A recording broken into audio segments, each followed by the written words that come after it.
Hello friends, my name is Harsh. Welcome to my YouTube channel.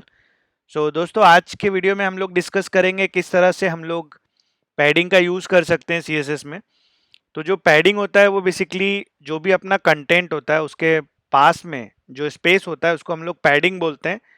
और CSS में padding को use करके हम जो वो एरिया होगा, जो वाइट स्पेस होगा, उसको कंट्रोल कर सकते हैं। तो चलिए दोस्तों, इसको एग्जाम्पल से समझते हैं। तो सबसे पहले मैं वीएस कोड में जाऊंगा और यहाँ पर एक न्यू फाइल बनाऊंगा मैं 06.html। और यहाँ पे एज यूजुअल HTML5 सिलेक्ट करूंगा और इसके अंदर दोस्तों मैं एक डिव बनाऊंगा जिसके अंदर मैं डमी डेटा लॉरेम लमसम जो है वो ऐड कर दूंगा। इसके अंदर दोस्तों मैं इंटरनल सीएसएस यूज करूंगा, तो मैं यहाँ पे लिखूंगा स्टाइल। और स्टाइल के अंदर इस डिव को मैं क्लास दे देता हूँ, क्लास का नाम दे देता हूँ मैं कंटेनर। और इस कंटेनर पे मैं सीएसएस अप्लाई करने वाला हूँ। तो जब भी हम लोग क्लास का यूज़ करते हैं, हमको डॉट यूज़ करना होता है, तो मैंने यहाँ पे लिखा है डॉट कंटेनर। और इसके अंदर जो भी सीएसएस है वो मैं ऐड कर सकता हूँ। तो सबसे पहले दोस्तों मैं इसके अंदर बॉर्डर दे देता हूँ, तो मैं यहाँ पे लिखूंगा बॉर्डर। और for example border is 5 pixel solid और मैंने दे दिया ब्लैक। इसका बैकग्राउंड कलर भी दे देता हूँ, फॉर एग्जांपल ग्रीन। और इसका जो कलर होगा वो दे देता हूँ मैं वाइट, टेक्स्ट का कलर। एक बार हम लोग ब्राउज़र पे देखते हैं कैसा दिखता है ये। तो आप देख सकते हैं ब्राउज़र पे ये इस तरह से दिख रहा है। और एक बार मैं आपको इंस्पेक्ट करके भी दिखा देता हूँ। तो ये वाला जो मेरा कंटेंट है, इसके पास में पैडिंग है, ये बॉर्डर है और ये मार्जिन है। तो आज हम लोग डिस्कस करेंगे सिर्फ पैडिंग के बारे में कि किस तरह से हम लोग पैडिंग को कंट्रोल कर सकते हैं। तो दोस्तों, ये जो कंटेंट है हमारा, इसके पास में ये जो आपको एरिया दिख रहा है ना, ये कंटेंट हो गया और ये पैडिंग हो गया। बिकॉज अभी कोई पैडिंग नहीं है ना, इसके लिए जो बॉर्डर है वो बिल्कुल पास में आ रहा है कंटेंट के। आप देख सकते हैं ये हो गया कंटेंट और ये बिल्कुल पास में आ रहा है। तो इसको कंट्रोल करने के लिए हम लोग पैडिंग का यूज करते हैं। तो सबसे पहले मैं इसको बेटर अंडरस्टैंडिंग के लिए रीडमी फाइल में जाऊंगा और यहाँ पर लिखता हूँ पैडिंग। पैडिंग में दोस्तों हम लोग, जैसे मैंने आपको लास्ट सेशन में बताया था, हम लोग top right bottom and left से ये पैडिंग जो है वो दे सकते हैं।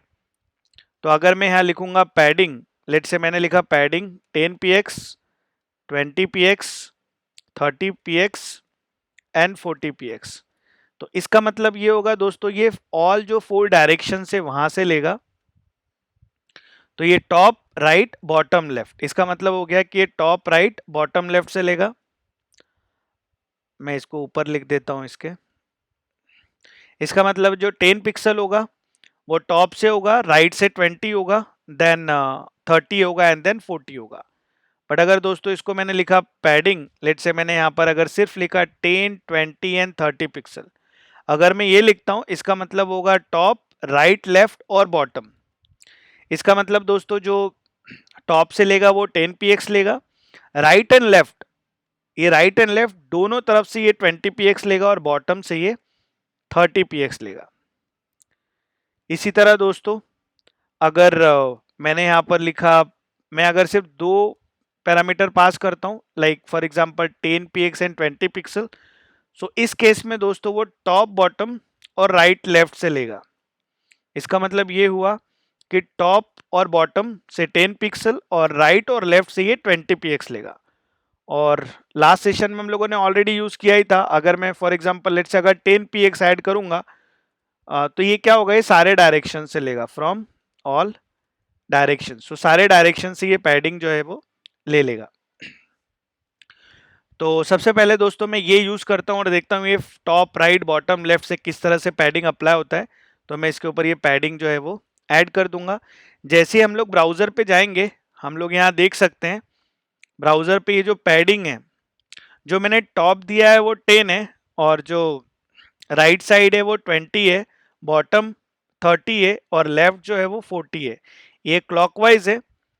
तो जैसा कि मैंने आपको बताया था, ये पैडिंग जो है क्लॉकवाइज होता है। बॉक्स मॉडल में जो भी आइटम्स है हमारे पास, CPBM, content, padding, border, margin, ये सब क्लॉकवाइज होंगे। तो टॉप राइट बॉटम लेफ्ट, तो मैंने यहाँ पर दिया है 10 20 30 पिक्सल, तो 10 इसने ले लिया top, then right 20, bottom 30 and left से 40। नाउ सपोज अगर मैं इसकी जगह ये पैडिंग देता हूँ, तो इस केस में जैसा मैंने आपको बताया कि अभी क्या करेगा दोस्तों, टॉप से ये 10 पिक्सल लेगा, राइट और लेफ्ट दोनों तरफ से 20 पिक्सल लेगा, और जो बॉटम होगा वहां से 30 पिक्सल लेगा। मैं इसको पास में सेमीकोलन भी यूज कर लेता हूं।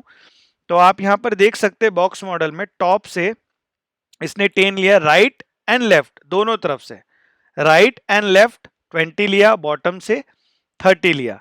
नो सपोज अगर इसकी जगह मुझे और शॉर्टकट यूज करना है, मुझे top bottom right left use करना है, तो मैं ये भी कर सकता हूं। तो फॉर एग्जांपल मैंने इसको निकाला और ये यूज किया। तो इसका मतलब दोस्तों कि टॉप बॉटम से 10 लेगा एंड राइट लेफ्ट से 20 लेगा।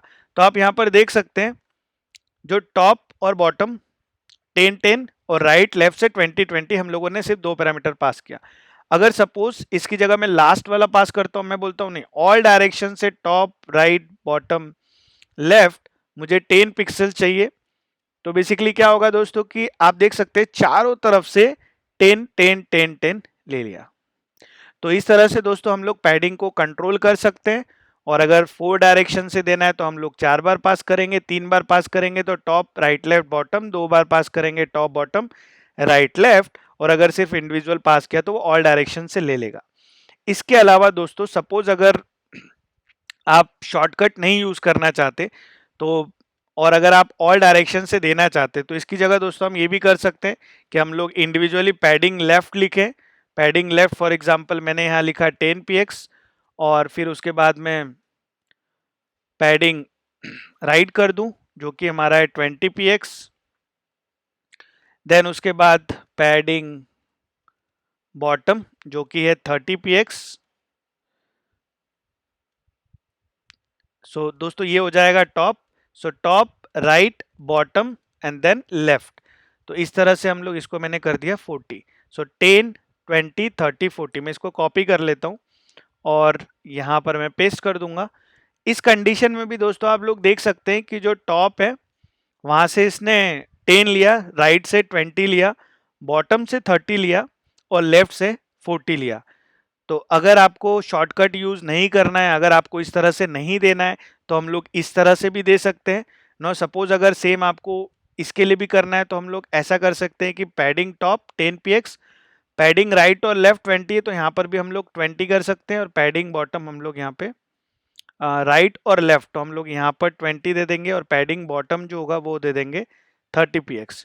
तो हम लोगों ने जो अभी शॉर्टकट यूज किया था टॉप राइट लेफ्ट बॉटम, तो वहां पर टॉप में हम लोग 10 px दे देंगे, राइट में हम लोग 20 पिक्सल्स दे देंगे, लेफ्ट में भी हम लोग 20 दे देंगे, और बॉटम में हमने दे दिया 30 पिक्सल। तो हम लोग ये भी यूज कर सकते हैं।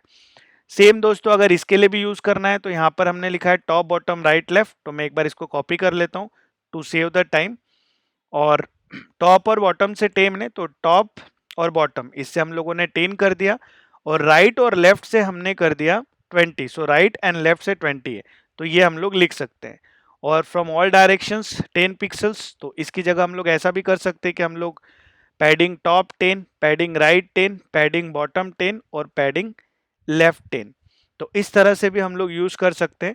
सो बेसिकली दोस्तों टॉप राइट बॉटम लेफ्ट, तो ये हमारा हो गया शॉर्टकट। या तो हम लोग इंडिविजुअली भी padding top, padding right, padding bottom और पैडिंग लेफ्ट कर सकते हैं। सो इस तरह से दोस्तों हम लोग जो कंटेंट होगा उसका जो वाइट स्पेस होगा, आप देख सकते हैं जो बॉर्डर है उसके पहले ये पैडिंग एरिया है, तो इसको हम लोग पैडिंग के थ्रू कंट्रोल कर सकते हैं CSS में।